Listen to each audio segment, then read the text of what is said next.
today in Blythe, California, talking to Major General Tom Clifford, USAF retired, and who's had a very colorful career in the Air Force. Tom, when did you, what got you interested in airplanes, and where did you go to school, where are you from? Okay. Joe, I born and raised in Washington, D.C., and son of a school teacher who was very important in my life because I was an only child, and my daddy died when I was 9 years old. He was a businessman, family business, printing, and it was mother and me making it. And I think what happened was, because she was a school teacher and eventually a principal, she really imbued in me the importance of doing well, you know, good scholarship and so forth. So I never wanted to please mother. And I think that was because when Daddy was on his deathbed, and as I said, I was 9 years old, he called me over to the bed there and he said, "Son, I want you to take care of your mother." And you better believe that stuck with me. So I always felt a very keen responsibility to look out for Mom. I didn't want to ever disappoint Mom. So I worked my buns off to be a good boy and to do well in school. So that got me through school in pretty good shape. And all my schools, of course, were there in Washington, D.C. And in high school, we had what's called high school cadets, what is now what they refer to as junior ROTC. You know, not exactly the same, but it was a high school cadet program in Washington, D.C. All the schools had it, you know, and we'd have competitions every year and so forth. So at that age, as a teenager, you know, I'm getting into the military way of things, you know, drilling and you know, all the things that go with the military. So I guess I was developing a likeness for the military from that standpoint. Well, then when I finished high school, which was in '45, I was just a tad young to get caught up in the World War II because I was only 16 at that time. I then went off to college there in Washington, D.C., which is Howard University. Howard University was, you know, my calling, so to speak. I got to go there. They had a regular Army ROTC program there.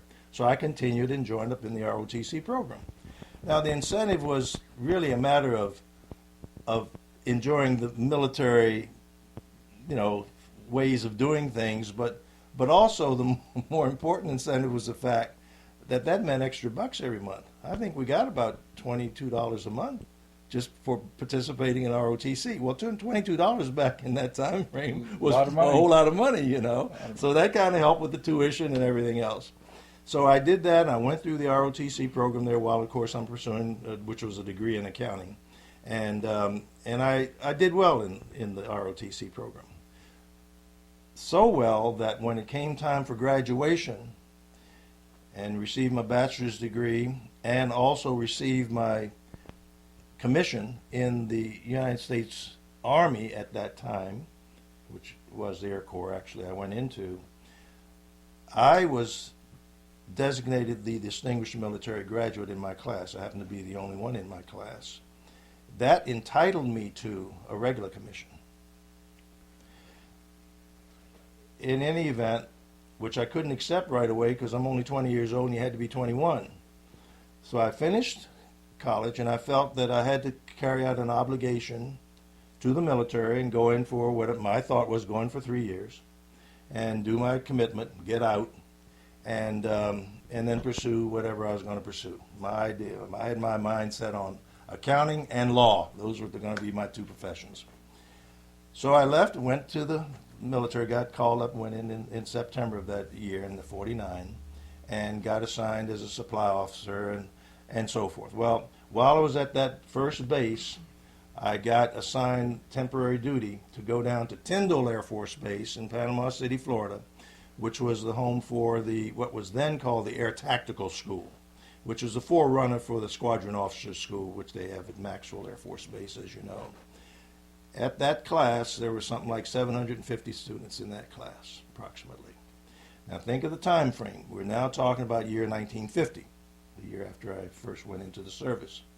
Well, a lot of the class members, a great percentage of the class members, Joe, were World War II returnees, you know, vets from World War II who were still staying on in the service, you know. Mm-hmm. And and as I looked at that class and surveilled it, I'm there as a brand new second lieutenant, bare chested. I'm looking at what I perceived to be at least 80% of those guys had some kind of wings on their chest. Now, some of them were gunner's wings, and some of them were, bombardier wings, navigator wings, whatever kind of wings they were wearing, but a lot of them were pilot wings too.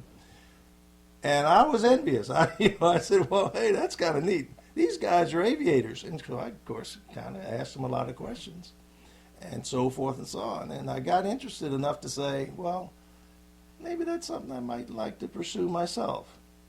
Now, mind you, the only experience I'd had with a flying machine was the C-47 Goonie Bird flight that took me from New Jersey down to Tyndall. And then, of course, I went back via that Goonie Bird. But while I was there, I went downtown to the recruiting office, and I said, I want to apply for pilot training. And so I had this exam to complete, which I got through the exam. How I did, I don't know, but I got through the exam. Only because I'd asked so many questions about flying, and it kind of stuck, And so I qualified then to be admitted into pilot training. So I went back to my base. My orders came. That December, I started in pilot training. Waco, Texas.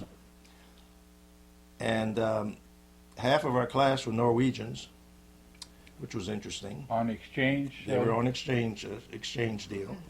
And at that time, we didn't start in little airplanes or anything. We started out right away in the T-6 Texan. And that was quite a machine to get started in. Sure was. So here I am with no previous flying experience other than a Goonie Bird flight back and forth, transport, back and forth from Jersey to Florida. And I go in there and you go through a little ground school and whatever, and then time to go out on the flight line. And I met up with my flight instructor. My flight instructor was a guy who had been flying B-26s over in Korea, because this was now getting in Korean time. This was Korean Air Force, war time. And so we got out there for the first flight in that T-6. He flew in the front, I flew in the back, right, which is the standard way to get started. This is the orientation flight. And we went up, and he demonstrated the airplane and did everything that you're supposed to do with an airplane. And I'm riding along. And some you're not supposed to do with the airplane. He was a very accomplished pilot. And I'm really impressed. I mean, just the feeling of being detached from the earth felt good, you know what I'm saying? So we came back around, we enter the pattern, and we're going to have to, of course, shoot some touch and goes. So he's around the pattern. Again, I'm just supposed to be watching. He does touch and goes, however many we were supposed to do that day. Came in, and on the final pattern, as we're turning base leg, I couldn't hold it any longer. I said, sir, I'm going to be sick. He says, open the canopy. And I pulled the canopy open to get some fresh air. And I couldn't quite hold it, and I had to kind of catch it, and came on down and landed and taxied in. And I'm saying to myself, I'm washed out. This is the end. We come in, we hit the chocks.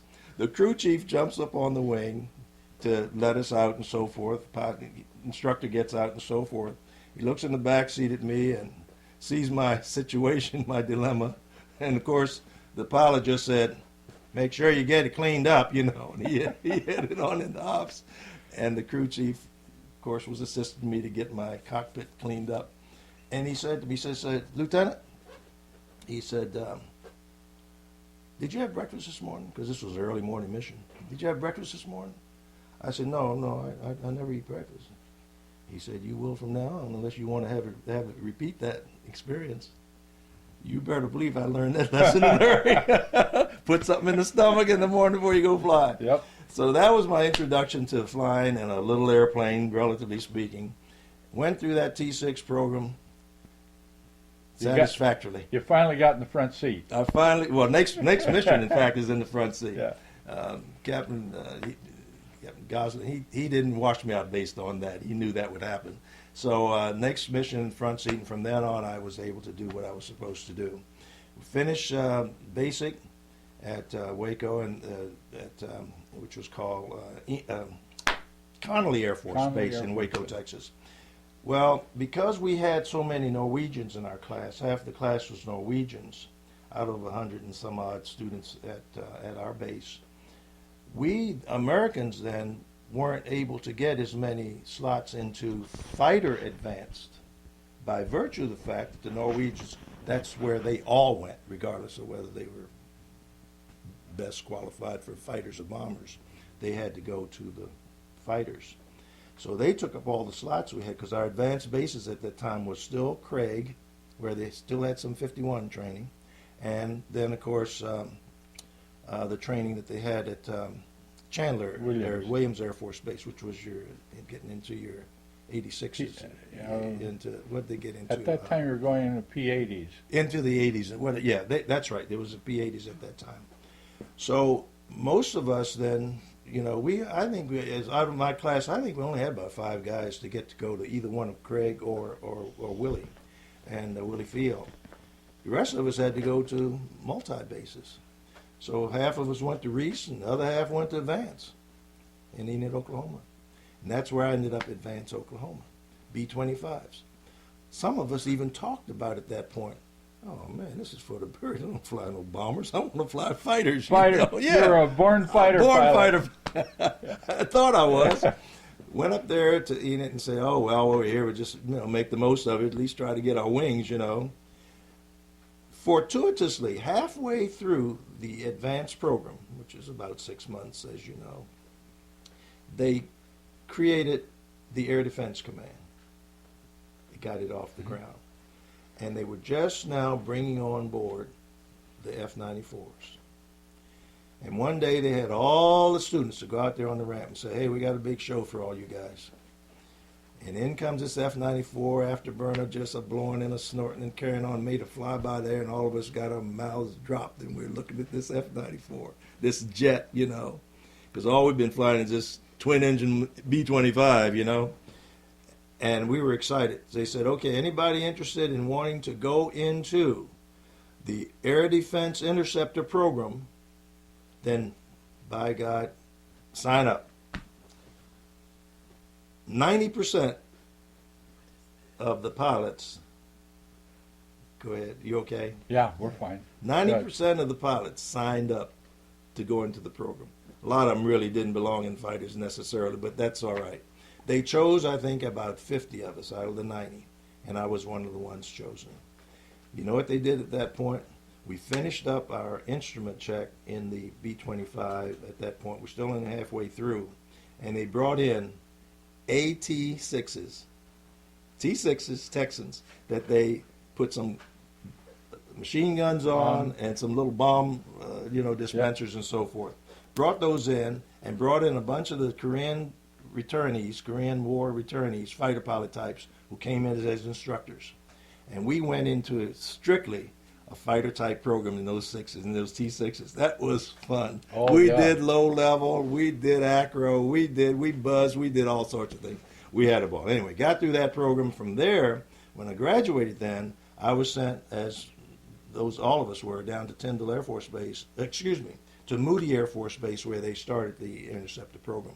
We went down there, and the very first flight I had at Moody, I'm a pilot now, right? Wings on. I've flown the T-6, and then I flew the B-25, and now I flew that little AT-6, TAC T-6, I got my wings on. We go down there, we go through the ground training. We're now being introduced to jets. First flight was in a T-33, back seat, pilot demonstrated. Next flight, got up front, did the same thing he did. He cut you loose. Next flight was in a P-80 with no ejection seat. Remember it well. You remember that well, don't you, Joe? That. Didn't have any ejection seats. And I'm climbing this P-80, and I'm sitting there like this because I'm tall. I don't belong in fighters at that stage. They didn't make those cockpits very big in those days. And I'm sitting here, and I'm saying, how in the heck am I going to get out of this airplane? Well, the only way was you're going to roll it upside down. Fall out. So anyway, we flew P-80s for a few missions, then into T-33, and then went into all sorts of instrument training. And it was about a 6-month program, as I recall, and, of course, into the F-94s, and then from there into the air interceptor business. I got sent up to McGuire Force Base in New Jersey. So when you ask, what was it that kind of got me going, that experience was just enough to get into my blood. And I said, man, this is the life for me. I love this flying game. You spent a good part of your early career then in ADC. Yes, I did. I went from F-94s at McGuire. I got assigned up to Ladd Air Force Base in Fairbanks, Alaska, and F-94s in there. Then we converted to F-89s and finished up a 3-year tour up there. 2.5 years I was in Alaska. And then I came from there down to Oxnard Air Force Base, where we had the F-94. No, we were already in the 89s by that time. Yeah, they had already converted to 89s, as I recall. So I came down there as an 89 pilot, and then after I was there about a year or so, as I recall, you may remember Bill Cowan, who was the assistant ops officer over there. He asked me, he told me he'd like for me to be the one to set up an instrument school for our division, which covered Southern California. The 27th Air Division, which covered General Spicer. Yeah, he covered George Air Force Base and of course Oxnard, and then we had some other miscellaneous flying people, reservists and guard and so forth. So I was given the challenge of setting up an instrument school. Now I'm going to tell you, that was really, really a fun challenge, because we went from scratch. They didn't have any such thing. And every pilot, has to go through instrument training once a year to renew their instrument rating. And that was so critical in ADC versus TAC because of the fact that we did a lot of all-weather flying. So the thing was, getting that green card was very, very important. I was able to go down to IPIS, the Instructor Pilot Instrument School, Instrument School Instructor Pilot, whichever way IPS reads. Down, I think it was at Maxwell or wherever I went back in Alabama, I think, and went through that course and designated. I was able to pick out some other pilots who were able to go do the same thing. We set up that instrument school, and man, we had a class act. We really did a good job. We gave them good ground training, and we gave them a lot of good flying training because we wanted to make sure our pilots were safe. So that was really the highlight of my experience at Oxnard Air Force Base, was running that for approximately 2 years.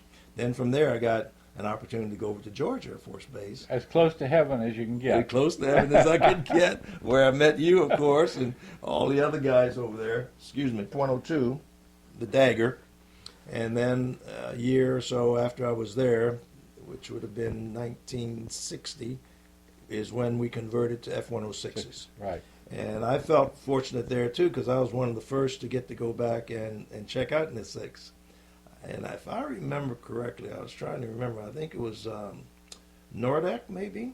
Howard Nordak. Howard Nordak and maybe Wayne. There were a couple of us, I've forgotten exactly. We had to go all the way back to Loring Air Force Base in Maine. They had 6s, and that's where we got our checkout. Then came back there, and eventually we got our birds. 27th Fighter. You yeah, went back was to that the 27th Fighter? Yeah, at Loring. At Loring, yeah. That's where we got checked. And hey, now that was like arriving in heaven. The Deuce was a good bird, no question about it. Real fine bird. It was about a 1.2 Mach airplane, as I recall.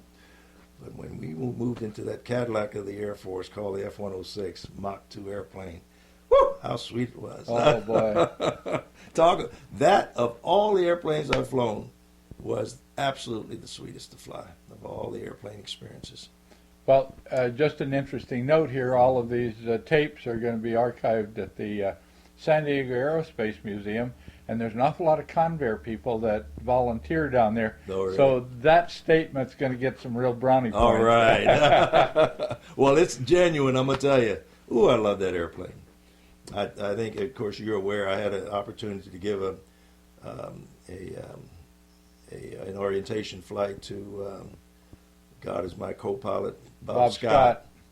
And it was able to demonstrate just how fantastic this machine was, because you took off, you had it programmed, computer and all this stuff.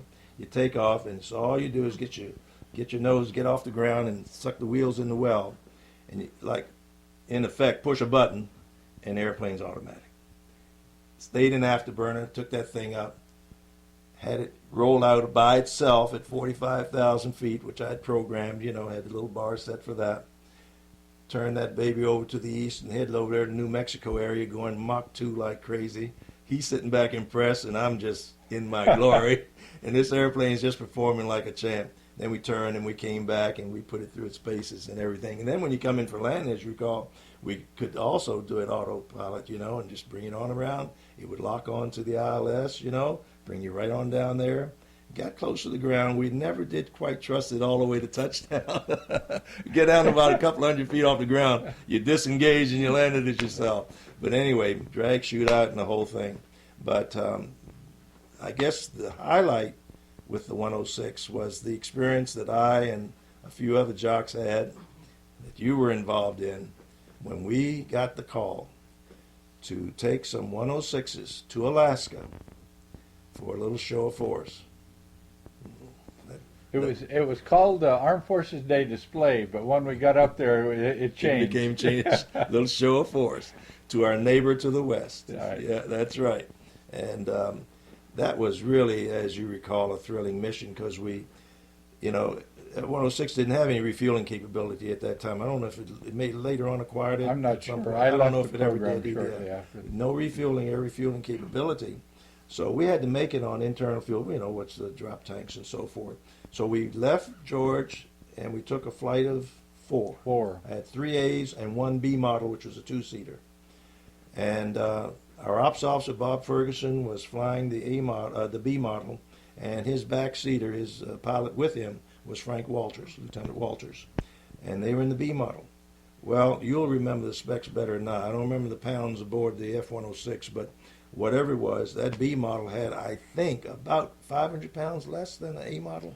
You remember the specs? Yeah, it was just a little bit less. I don't exactly remember how much. But it was a few hundred pounds difference there, which made it critical. We left George and went up to McCord Air Force Base, and where we got service and everything, and we sat on the ground there waiting for the weather people to tell us what those upper air winds were all about, because we had it right down to the gnat's eyebrow in terms of that distance. Fuel, right. We really had to be serious about the fuel. And the only thing, the real critical part was the fact that the B model was really, just because of that differential between the A model and the B model, which made allowance for the extra seat in the airplane, they then were going to be much more critical about, having enough pounds to make the trip. So here's the way the profile was set up. We finally did, after being there, as I recall, about 3 or 4 days, 2 or 3 days, wasn't it? Before the weather was just right, we launched. We got ourselves airborne. We were up pretty high, flying pretty high. And we went right up the coast, Canada. And the decision point was when we got exactly opposite, west of Edmonton, Alberta, Canada, Edmonton, Namao Air Force Base in Edmonton, Canada.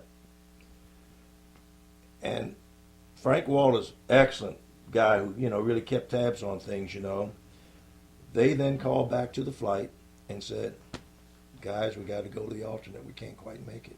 Of course, we all did our fuel checks at that point.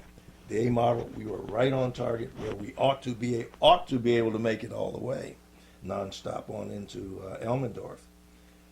And so Fergie said, we're just going to have to go to our alternate. We can't take a chance. And right away I say, hey, I'm going with you. Or I'll send one of the guys with you, however you want to do it, Fergie. He said, no, you three just keep on going. Don't worry about us. We'll make it by ourselves. Man, when he pulled off from us and headed due east, heading over to Canada there towards Edmonton. Well, they went into Whitehorse. Was it? Oh, I'm sorry. It was Whitehorse. I'm That's where sorry. they went. I missed the two bases. That's right. Edmonton was further up. It was Whitehorse they went. That's right. In Yukon Territory. My mistake. And they had to head over there. And see, there were no nav aids that the 106 could use for there. So they had to go in, and it had to be pretty much visual conditions for them to get in. I'm glad you corrected me. That was Whitehorse. I remember that now. And so they drifted on over. Of course, we didn't know anything about anything until we finally got on the ground. We made it, obviously, to Elmendorf. Did a little flyby, came around, and three of us peeled off and hit the deck. I was the first one to land a 106 in Alaska. And then we got on the phone right away. What happened with the B model, They made it. They said they went over there. They had nothing but cloud cover below it. They got all the way over there, and it just, like miraculously, when they got to where their time and distance of being there was a big hole. They looked down, and they could tell from the topography they were right there in that area. Split ass took that bear down and put her on the ground, and they were safe with minimum. Yeah, well, they still had some gas, but they couldn't make it to Alaska. Well, What a trip! I got a kick out of Fergie. I was talking to him about that later, and he said, well, it helped that Whitehorse had this tremendous barracks where there was more women in it than there was men. And he said, when they said Whitehorse, I thought that might be a good place to go. That was Only ulterior Fergie. motive. That's Fergie. Only Fergie. Oh, what a character. Well, that was quite a trip. That There was was a trip, Terry Olmsted, Yeah. yourself, Wayne Went, Frank, and Bob, Frank Walters Walters. and Fergie. and Fergie, Bob Ferguson, and myself. Great trip. That Really was a fun great trip. We had a lot of fun. We went fishing. We brought back a lot of meat. We brought back. Moose. We got 650 pounds of moose, Yeah. caribou, Boo. king salmon, king crab, and some muktuk. Muktuk, yeah, And the blubber. We put that in your airplane. And I'm pretty sure, didn't we? I'm sure we brought back some grayling. You remember the little grayling fish? I Yeah, think we had some probably. I grayling think in there. we Yeah, did, we got yeah. some grayling too. But Colonel Carey made arrangements to get it all frozen and Yep. We put it up in the Missile Bay. Missile Bay, and on the way back, we got it in your airplane, Right. and they launched you. You landed at McCord, got a quick turnaround, Quick and got to turnaround. Victorville, Yeah. and it was still frozen. Still frozen. That's right. And it really And we made had the- a feast, didn't we? well, it was a going away party for Colonel Rutgers and myself, Oh, was And, that coincided with that? and that was the greatest going Yeah. away party I think that anyone could ever Could have ever had. have. Yeah. All that good stuff from Alaska. Yeah. Oh, that was a ball. Fishing was fun. Yeah. Even Galena wasn't bad. That's right. Galena was quite an interesting location Yeah. because when I was stationed in Alaska,